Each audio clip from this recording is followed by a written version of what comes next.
শুভ দুপুর বন্ধুরা। তো আজকে আমি তোমাদের একটা পুরনো ফটো দেখাচ্ছি। ফটোটা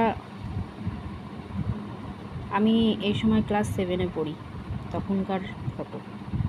তো ফটোটা দেখুন কতটা রোগা ছিলাম আমি, আর শাড়ি পরেই তুলেছিলাম ছবিটা।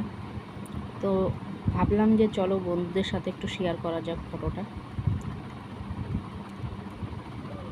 তো এই ছবিটা দেখলে পরে আগের সময়গুলোর কথা মনে পড়ে, ছোটোবেলার দিনগুলোর কথা মনে পড়ে।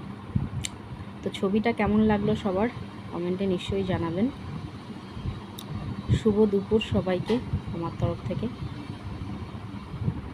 আরও এরকম কম বেশি ছবি আছে, তা আমি ভাবলাম সব ছবি তো ছবি তুলে দেখানো যায় না, তো ভিডিও করে করে কিছু ছবি আমি দেখাবো, আমার বিয়েরও কিছু ছবি আমি দেখাবো। তো শুভ দুপুর সবাইকে।